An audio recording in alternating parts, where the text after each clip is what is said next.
Ladies and gentlemen, politics is a very interesting game. After the last general election, which was bitterly contested, President Uhuru Kenyatta and Raila Odinga entered into a handshake. And that handshake changed the politics of this country completely. But one man refused to accept or to embrace that handshake. The Deputy President, William Ruto.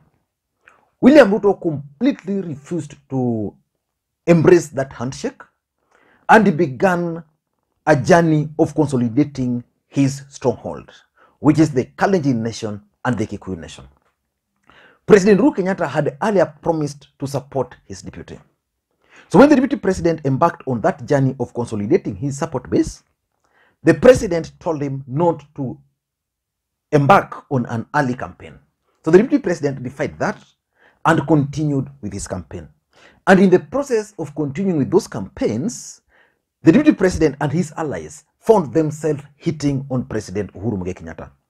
And I remember the deputy president became so powerful in the larger Mount Kenya region to an extent that now his allies started abusing and hating on President Uhuru Kenyatta. They believed that the president was finished and would not have any impact in 2022 general election. So a few months ago, President Uhuru Kenyatta endorsed Raila Odinga's bid for the presidency. And the deputy president is now feeling the heat. And the deputy president is now begging President Uhuru Kenyatta not to campaign for Raila Amolo Odinga. Why would the deputy president beg President Uhuru Kenyatta now not to campaign for Raila Odinga when his allies, Ndindi Nyoro, Alice Wahome, spent almost 4 years castigating and abusing President Uhuru Kenyatta? Why would the deputy president do that now when he made it very clear that Uhuru Kenyatta was not going to be a factor in 2022? That Uhuru amalize aende. Why would the deputy president beg Raila Odinga, beg President Uhuru Kenyatta not to support Raila Odinga when his allies were very clear that selling Raila Odinga in the larger Mount Kenya was like selling pork in the Middle East? So in this video, I want us to look at the main reason why the deputy president is now begging Uhuru not to campaign for Raila Odinga. Before we do that, I want you to just listen to President Uhuru Kenyatta to the deputy president some 4 months ago. Anatuambia sisi watu milioni 8 tulisimama na yeye akatukampigia kura mara 3 awe rais wa Kenya. Ati sisi watu milioni 8, ati sisi watu wote hatutoshi, mpaka anaenda kutukoteshea mtu ya kitendawili ati akuja aongoze sisi. Bwana please. Hapana. Siyo ni madharau makubwa sana? Ama niache Githurai? Siyo ni madharau makubwa kwa sana? Kwani mimi nauliza nyinyi, kwani mtu ya kitendawili amefika jana? Sisi tunamjua mtu ya kitendawili? Tunamjua ama tumjui? Sisi tunamjua mtu ya kitendawili? Anaweza kutuongoza kweli? Mtu ya kitendawili si ni ule wa kung'oa reli? Si ni ule wa kukataa uchaguzi? Si ni ule wa kujiapisha? Si ni ule wa mawe na tibi na tiala na ria? Bwana please. Rafiki yetu Uhuru Kenyatta, tafadhali utuheshimu kidogo bwana. Hata sisi tuko na akili please. Huyo mzee bwana atoshi. Huyo mzee ni aende nyumbani apumzike. Ama namna gani watu wa Githurai? No, that was 4 months ago. And even the way the deputy president was talking, he was still very confident.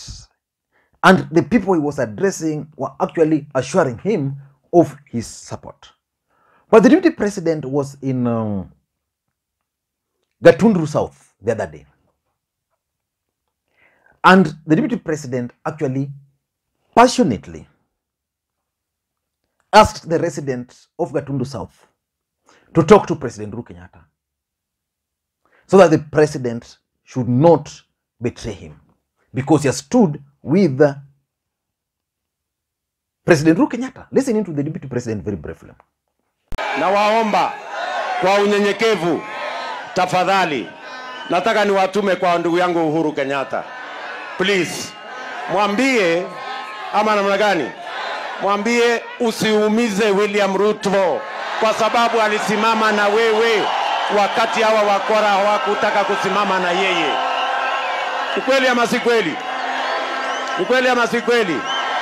Kwa sababu sasa mimi nauliza nyinyi watu wa Gatondo, mbona Uhuru Kenyatta ananipangia? So in this video today, I want us to look at why the deputy president is now begging something he ought to have done before. President Uhuru Kenyatta not to support Raila Odinga. Because the truth of the matter is that there were even a point in time in this country when most people believed that President Uhuru Kenyatta's support for Raila Odinga was actually hurting Raila Odinga's campaign. But why is the deputy president now begging? Number one, I think the deputy president is now well aware that it's going to be a tall order for him to win the presidency. So he wants to create an excuse should he lose the election. That he lost not to Raila Odinga, but he lost because of a combined force of President Uhuru Kenyatta and Raila Odinga. For me, that's the main reason why he's now begging President Uhuru Kenyatta, because it's very clear that, okay, you can, I'm not telling you not to support him. You can support him, but don't go outside there and campaign for him. Just say you are supporting him the way you have done. I've accepted that, but outside there, don't go campaign for him. Just let me deal with him. So basically, the DP is saying that Uhuru Kenyatta's going out to campaign for Raila Odinga is going to add Raila Odinga some let's say votes, or is going to add value to Raila Odinga's campaign. And therefore, should he lose, he will lose not because of Raila, but he will lose because of the support which the president is going to give to Raila Odinga. That's number one. Number two, I think the deputy president is also well aware that President Uhuru Kenyatta was voted for by the people of the larger Mount Kenya region 3 times. In the last election alone, they voted for him twice. And even if the president were to be so unpopular, at least there are people who will stick their necks out for the president. The truth of the matter is Uhuru has his supporters. If 90% of the people voted for him, you can't rule out the possibility of 30% of those people standing firm with him. And the other thing you can't rule out is the influence of President Uhuru Kenyatta. So what the deputy president is praying for is one, he doesn't want a situation where the 2022 general election is fashioned to be a contest between William Ruto and President Uhuru Kenyatta. If that were to be the case, like if the 2022 contest were now to turn out like a Ruto versus Uhuru contest, it can sell outside, but not in Mount Kenya. In Mount Kenya, the only person who has been campaigned in that region is none other than Raila Odinga. So in the last 15 years, Raila Odinga's character was assassinated in the larger or in the entire Mount Kenya region. So which means Uhuru Kenyatta and Ruto contest will not sell. Because the only fear you can sell in the larger Mount Kenya region is Raila Odinga fear. So Ruto would not want a situation where in the larger Mount Kenya region, they view this contest as a contest between Ruto and Uhuru. They would rather have Ruto versus Raila's contest. And therefore Ruto can go to the people of the larger Mount Kenya region and sell to them fear.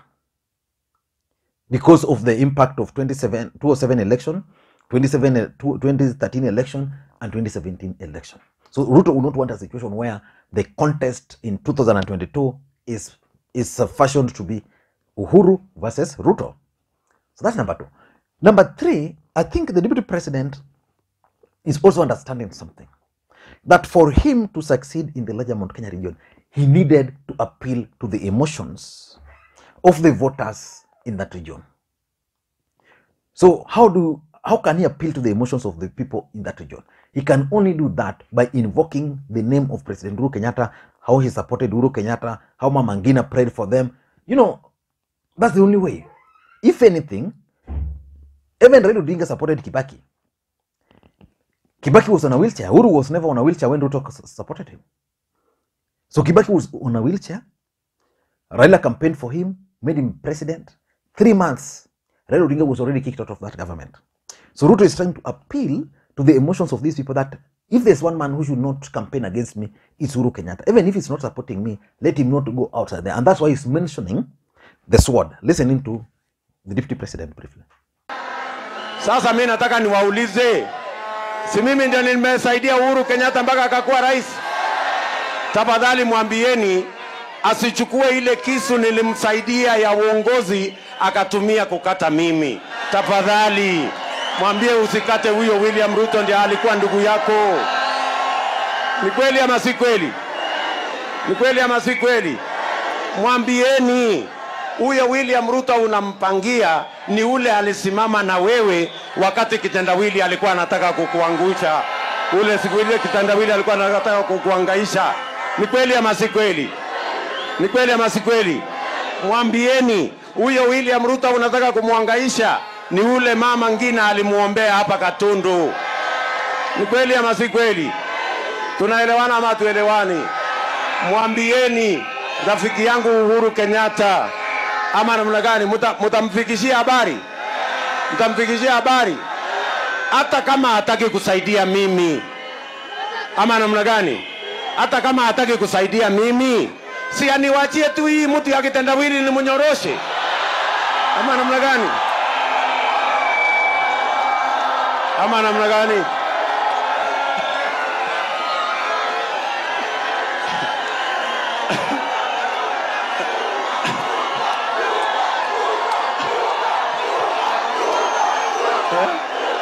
Ama niaje jameni? Watu wa Gatundu. Tumekubaliana. And number 4, and this is very serious. The deputy president is talking like that because of the fear of the deep state. The deep state, the deep state, the deep state.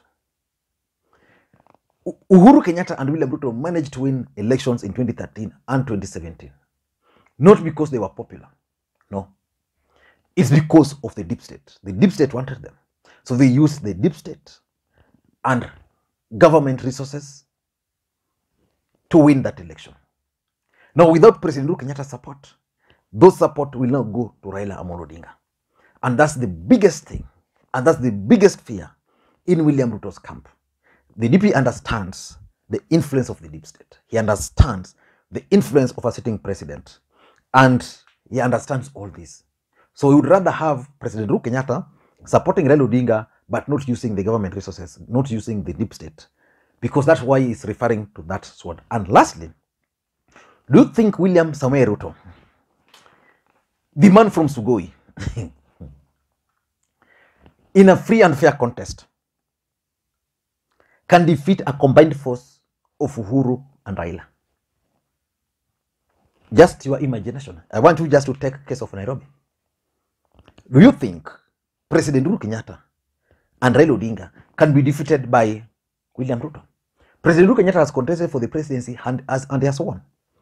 Raila Odinga has contested for the presidency and he has his support base. This combination, unless something drastic happens, this combination cannot be defeated easily. And that's why the deputy president is a worried man. I don't know what to think, but that's my take. Thank you guys. Please, I'm heading to church. Till next time, next week I said I'll be in Mombasa. I just need to confirm. If I'll be there, I'll let you know. So we can have coffee already. I've received some message from a gentleman who is willing to walk me around. I'll let you know. Thank you guys and may you have a good day. Bye-bye.